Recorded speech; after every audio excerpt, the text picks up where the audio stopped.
Honorable Senator Tolentino. Mr. President, we heard a few minutes ago the the statement delivered by the distinguished minority leader.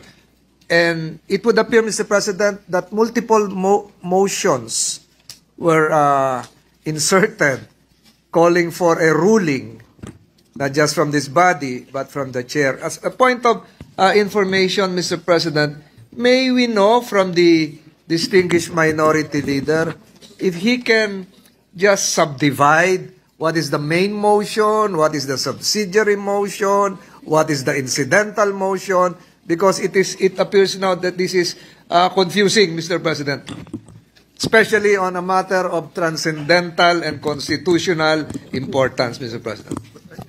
With the permission of the Senate President. Before recognizing the Honorable Minority Leader, what is the pleasure of the Honorable Villanueva? Thank you, Mr. President. Thank you, Minority Leader, Majority Leader. With the indulgence of our dear colleagues, this might be a prejudicial question before we actually dispense with the motion of the Minority Leader. But first things first, Mr. President, let me state for the record this representation's position from day one, Mr. President. The word forthwith, the crossing from 19th to 20th Congress, everything that the Minority Leader mentioned, Mr. President, ay sinishare ng representation na ito. Kailangan mag-convene ang impeachment court, kailangan magsimula. Ngunit naniniwala din po ako, Mr. President, and since day one, when the Senate President made mention about the June 2 schedule, this representation did not oppose nor pose an objection in this August chamber, Mr. President, because I believe what the Senate President is doing. When he extended it to June 11, I don't see any reason, or I would say undue delay, unnecessary delay, etc., because I think all of us here during that time would agree that the trial would commence on the 20th Congress. And having said that, Mr. President, let me just put into the records, Mr. President, our own rules, Mr. President, in the rules of impeachment, Rule 1. The Senate President must actually issue a notice, Mr. President, to the House of Representatives. And that's the reason why he wrote a letter in June 2 and then June 11, Mr. President. If I heard it right, Mr. President, and that's why I wanted to be clarified on this particular issue. If I heard it right, the Minority Leader's motion is for us to stop legislative work and start taking the oath of the Senate President as the presiding officer of the impeachment court and the senator judges. It would also mean, Mr. President, that we assume that the impeachment proceeding, the articles of impeachment had already been referred, Mr. President, because we have not. And so let me just put that on record, Mr. President. And again, I thank the Minority Leader and again share his views about the immediate convening of our impeachment court. And I don't see any reason, Mr. President, why we should convene now than on Wednesday, Mr. President, which is 2 days from now. Thank you, Mr. President. Thank you, Minority Leader. So, Mr. President, so that we can the Minority Leader will respond to the so we can dispose of the clarification asked for by Senator Tolentino. Yes. Yes. You may proceed, sir. So that the body can properly act on the pending matter, which I have raised in my question of privilege based on our rules. I therefore move that we already convene as the impeachment court at this very moment, Mr. President. That's the motion, Mr. President. And we expect a ruling. If I may, Mr. President. If I may, I have already mentioned earlier, Mr. President, and because this representation wouldn't want to raise a point of order. And again, for the record, I share the sentiments of the Minority Leader. We have the same position as to the convening of the impeachment court. We have the same position as to whether or not it will pass through the 19th to 20th Congress. It's the same, Mr. President. But again, I don't want to raise a point of order, Mr. President. But in our rules, Mr. President, you yourself in Rule 1 of the Rules of Procedure on impeachment trials, let me quote, Mr. President, when the Senate receives articles of impeachment pursuant to Article 11, Section 2 and 3 of the Constitution, the President of the Senate shall inform the House of Representatives that the Senate shall take proper order on the subject of impeachment and shall be ready to receive the prosecutors on such time and date as the Senate may specify. So, Mr. President, I wanted to find out if the motion of the minority leader will push through, what would happen, Mr. President, if you have not issued any notice, Mr. President? What would happen to your letters na from June 2 ginawa nating June 11? Does it also mean, Mr. President, na baliwala na po ito? So, that is just a procedural question, Mr. President. And again, let me put again on the record that I have the same position as the minority leader, that if we can convene as much as possible, Mr. President, the impeachment court, I would go for it, Mr. President. Thank you. Mr. President, there Before is no, Senator De La Rosa, the Honorable there Pimentel. is no basis to raise a point of order because no provision or section of our rules has been violated. And that factual question from our colleague that the Senate President shall take proper order on the subject of impeachment has been done. There is a letter from the Senate President to the House dated May 19, 2025. Which will be on June 11, Your Honor. No. Hindi na po ito. Ang ibig sabihin lang po nito, itong ating Rule 1 ng ating Rules on Procedure on Impeachment Trials, sabihin lang ng Senate President sa House that the Senate has taken proper order of the subject of impeachment and we are ready to receive the prosecutors on such date and time that we will tell you. So yun na po yun. So I think this has been satisfied by the does the Secretariat confirm the May 19, 2025 communication from the Senate President to the House of Representatives? Tama po ba?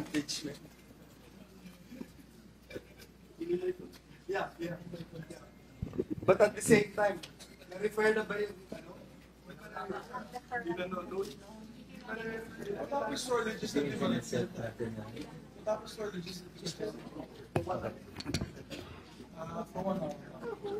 The Secretariat confirms a letter dated May 19, setting the convening of the impeachment court supposedly on June 3, which was later on amended at a later date, setting it on June 11. Before recognizing the Honorable De La Rosa, Chair would like to make of record that as stated in the February 24, 2025 letter of the Chair to all the members of the Senate, where we quoted all the relevant Supreme Court decisions and rules and the basis for the action of the Senate President and Chair, namely, citing precedents as well as the practice both in the past by the Senate of the Philippines and by the U.S. Senate, na nagsasabi, kailangan mabasa in open session ang articles of impeachment.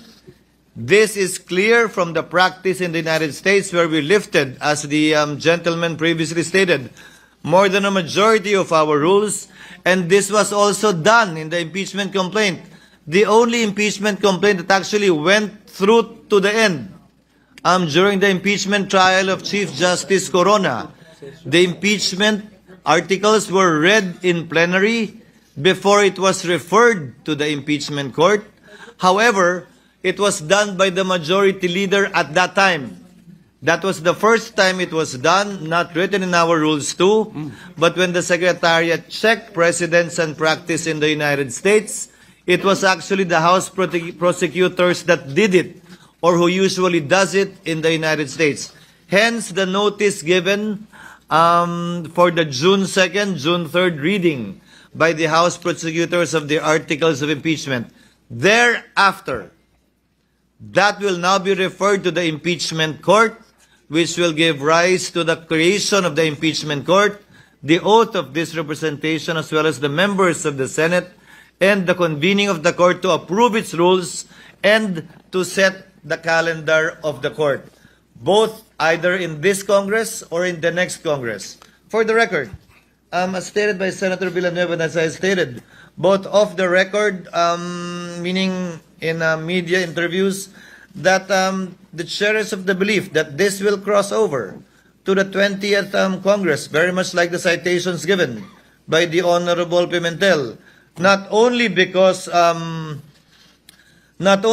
presidents in the U.S. so state, we have our own precedents too with respect to the Senate Electoral Tribunal, where the questions pertain to a term spanning 6 years, which therefore crosses over to the next Congress, despite the fact that the members of the Supreme Court constituting the SET and members of the Senate constituting the SET have been changed in the course of the change of the new Congress. And finally, as a point, Chair also made known its position that as a general rule and as a general principle, the law frowns upon starting something and not finishing it. Tulad na lamang ng mga kaso na kabinbin sa korte, hindi porkit nagpalit ng judge o nagpalit ng mga maestrado ng korte, automatic dismissed yung kaso. Magpapatuloy yung kaso hanggang yon ay matapos. Before recognizing Senator Pimentel, may I ask, what is the pleasure of the Honorable De La Rosa, who was earlier raising his hand in the middle of the discussions? Mr. President, if I may, just very quick, With the permission Mr. President, of the with the Honorable permission De La of Rosa, my two colleagues, The Mr. President, Honorable Pimentel, the Honorable very Cayetano, short, Senator Mr. President. Villanueva is Very short. recognized. Thank you very much, Mr. President. Very short lang, Mr. President. Again, I am in the same position of the minority leader, but I just wanted to make sure that we are doing the right thing, the right process, and that we are, because we are men of rules, Mr. President, we wanted to make sure that we are in the right position to do this. The reading and the referral of the articles of impeachment in session, Mr. President, was done during the impeachment of former President Estrada, November 14, 2000.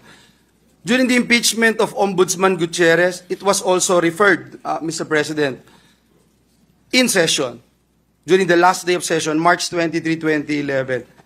In the impeachment of Chief Justice Corona, it was also referred, Mr. President. It's just that, that's why, Mr. President, I just have this belief that we should refer first, Mr. President, before we can make that motion. And I will join the gentleman from the minority, Mr. President. Thank you, Mr. President. Noted. Senator, what is the pleasure of the Honorable Cayetano? Thank you, Mr. President. Mr. President, I just have to be clarified on some points, and this is in relation, of course, to the minority leader, the deputy minority leader, and to our former majority leader. So if I may proceed and just lay out the basis for my inquiry. The gentleman may proceed. Well, first let me start out by saying I pray for wisdom for all of us, and I ask everyone to continue to pray for wisdom for us. I also like to state before I say my inquiry, it's unfair to just blame the Senate President. 23 naman tayong senador Conscious naman tayo lahat ng February 5. Nandito naman tayo, pwede naman tayo mag-object ng nung nag-adjourn, nung final yan. So, as the minority leader said, nandyan na yan, wag na natin tignan yung nakalipas. Forward na tayo, no? Second, I just want to comment dun sa mga law schools. I appreciate it. And I'm happy they're very active, and I'm happy that they have statements. But may I advise them also to be consistent? Kasi si Congressman Cardema nag-file ng impeachment laban sa Pangulo. Hindi tinanggap sa House Wala naman ako narinig na mga sinasabi na dapat ang konstitusyon masunod at dapat tinanggap ng House yan.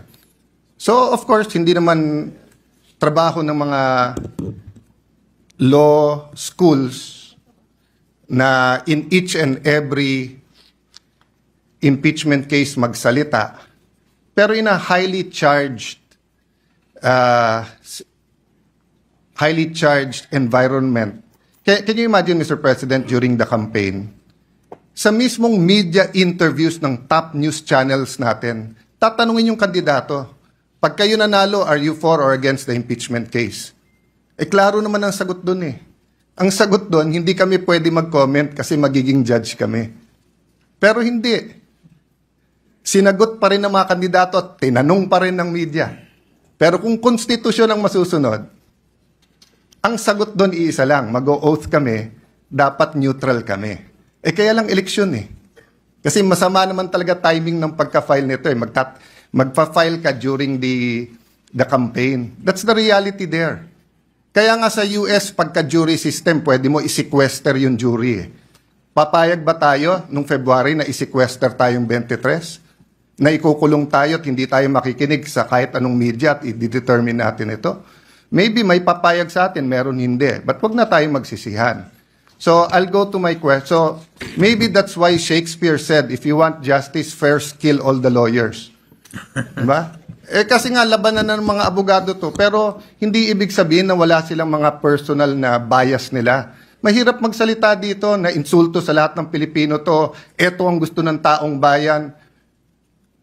Ang daming lugar sa buong Pilipinas yung Duterte nanalo ang kampanya nila, wag ituloy yung impeachment So, sasabihin ko ba na yun ang will ng tao? Pero kung titingnan ko naman lahat ng comments ngayon sa Facebook, sa SOCMED, gusto naman ituloy. Pati si Vice President Sara, sabi niya, I want to be held accountable. So siya yung ba sabihin ko, yan ang gusto ng taong bayan. Napakahirap po nung sitwasyon natin. That's why we need wisdom. But first question ko po, prejudicial question. Ano bang rules ang unang masusunod? Rules ng Senate o rules ng impeachment? Bakit to importante at bakit to prejudicial question? Tinitignan ko po kaninang umaga yung comment, allegedly, hindi ko sure, wala naman nakalagay doon na siguradong totoo yun, but meron pong comment ang defense team ni Vice President Sara Duterte. Correct me if I'm wrong, Senator Bato, Senator Bongo, my good friend, my brother, Senator Robin, kasi hindi ko alam kung official yon.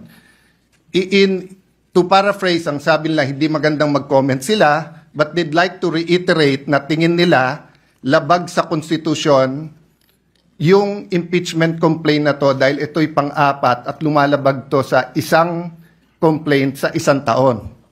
Okay. Kung yun ang stand nila, sino po ang hihimay sa issue na yan? Ang plenary ba under the Senate rules? Or yung impeachment court under the impeachment rules? Bakit ko po ito sinasabi? Kung may pinadalang bill ngayon yung House of Representatives, halimbawa dyan sa 200 pesos, at second reading pa lang halimbawa siya, pag ni-refer natin sa Committee on Rules natin yan, magbabaycam na ba kagad tayo o sasabihin natin, sandali lang, second reading pa lang sila, kailangan mo ng third reading pa lang. Ang sinasabi sa akin ni Senator Villanueva ngayon, pinadala lahat ng records except for the bill that they passed. So we cannot act on the 200 peso minimum wage, additional sa minimum wage. But that's my point, Mr. President. Sino po magde-decide? Tayo po ba as senators o tayo as senator judges? Kung nilabag ang konstitusyon doon. And doon naman ako sumasang-ayon sa mga law schools. Let's proceed. Let's look at it. But yun na nga ang question. Yung complaint ba is firm, legal, according to Constitution, or may constitutional infirmity ito? My last question is just a question of logic. Nag-move yung ating minority leader na to convene na as a impeachment court. Yung ating deputy, sabi niya, hindi na kailangan magbotohan. Pag nag-move ka, may botohan. So, sino masusunod sa dalawa?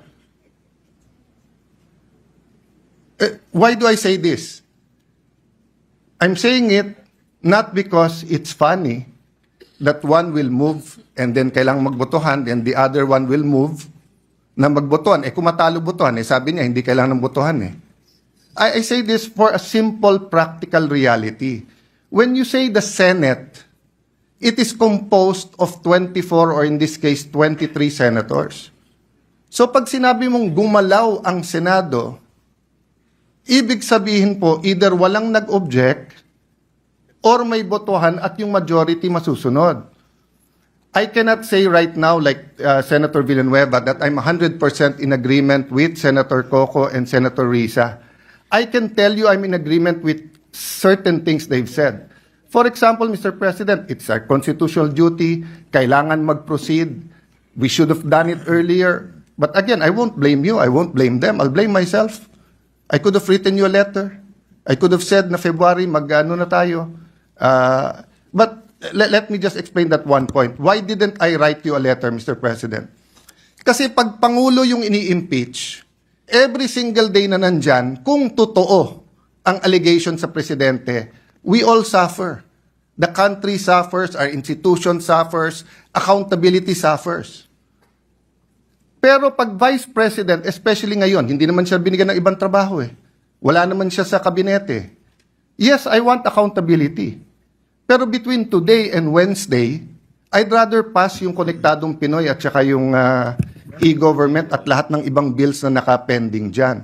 So, Mr. President, may I end by reiterating the question. Do we follow first the rules of the Senate or do we go into the impeachment court? Sino magde-decide nung allegations ng defense na na-violate ang Constitution sa one impeachment per year? The second is just to continue my observation, Mr. President.